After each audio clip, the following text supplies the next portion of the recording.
So my name is Trevor Wallece. I'm an expedition filmmaker, a member of the Explorers Club. I'm currently in Tuva in southern Siberia on expedition making a feature film about a group of archaeologists excavating the largest Scythian tomb, oldest Scythian tomb ever found. As you can see, I'm surrounded by mosquitoes and out in the field. This is what it's like. I would love to share some tips with what it means and what it takes to be an expedition filmmaker, and what I've learned over the past, almost 8 years now doing this work. I think first and foremost, it's important to make the connections with the people that you're working with. For instance, if your subject matter is archaeologists like me, learning about archaeology, being passionate about archaeology, reading, researching, so you can really become part of the team. You're not just a filmmaker, aside from it, you must be a team member. So on this project, I've done some digging, I've done a lot of research on this subject, and I've gotten really close with my archaeologist friends. Say if you're doing a documentary about mountaineers, you need to get some mountaineering skills, you need to know the history and understand that, and become a team member of those people. In terms of equipment, I like very light equipment. I use small Sony mirrorless cameras. They're not super big, but they shoot in 4K. They can also shoot slow motion, 120 frames per second, which can get really beautiful shots. And they have great auto focus of facial tracking, especially with the Sony a6300. It's a great camera, and it's the one I've used for the past 3 years doing this project. I think one thing that a lot of first-time filmmakers forget about is audio. Recording good audio is so important to your story. People worry about, do I need a Red Epic or an ARRI Alexa camera to make a film? But you don't. What you need is a story, and audio is 50% of your story. It's audio-visual. Half of what you're seeing and half of what you're hearing that brings you along. So I think first and foremost, it's making sure you have a good story, not just an interesting topic, because there are many interesting topics out there. People who juggle machetes, or somebody from the South Pacific who makes pizza. But what is the narrative arc? What is the journey, or the dynamic, the relationships? So for me, that's when I decide what topic I'm going to choose. It has to be a story of people and a human story, and not just a bunch of interesting facts.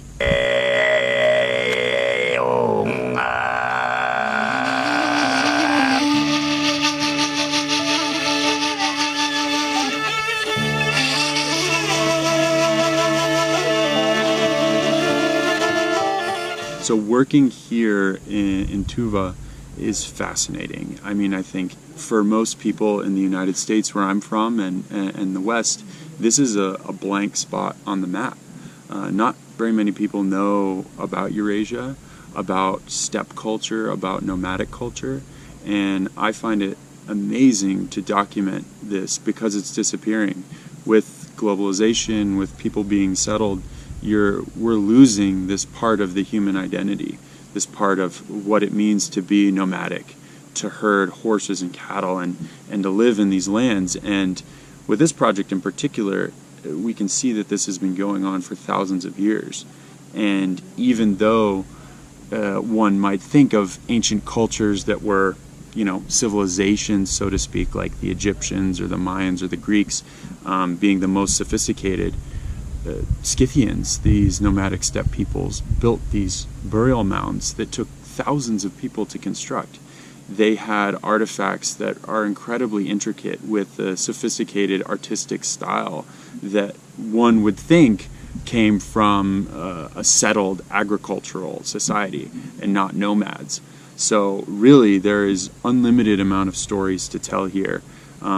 The current story of nomadic people, the cultures here, and then all of the stories of the past.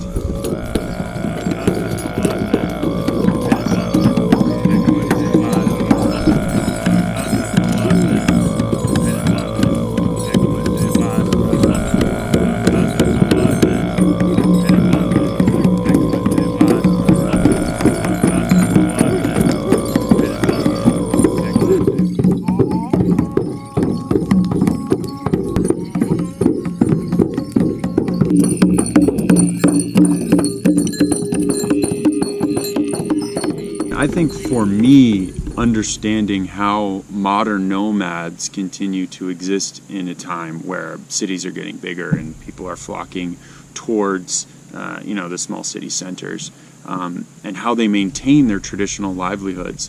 For instance, we interviewed some nomads in the taiga forest this way, and they use solar panels, they use cell phones, they have even tablets, but these are all things that help them continue their traditional lifestyle.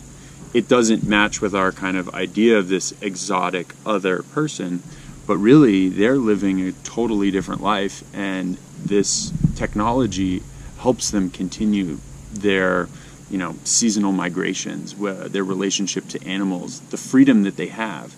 They don't have a boss or a manager telling them what to do.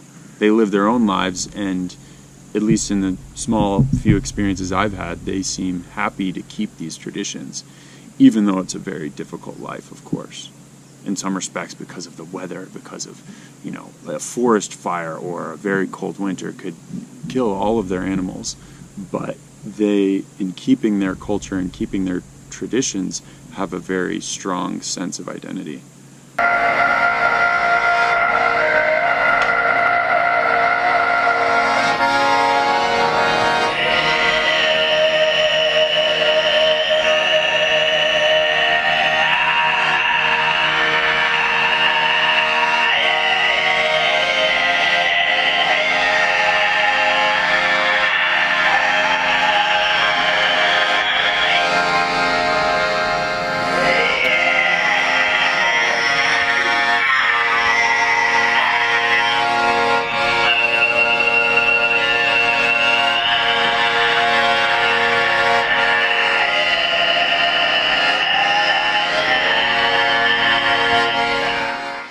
Yeah, so I feel really lucky to be here doing this project in what they call the Valley of the Czars, or the Valley of the Kings, where there's so much history, these royal burial mounds that very few archaeologists get to excavate, and very few foreigners really get to come.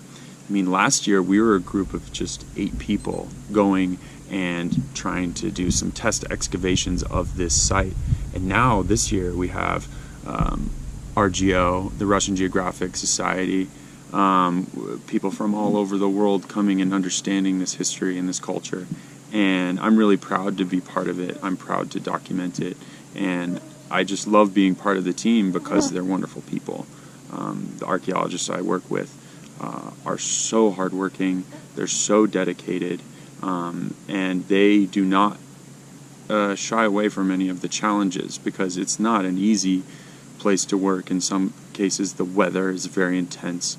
We've had torrential rains, we've had hailstorms, we've had our transport be damaged.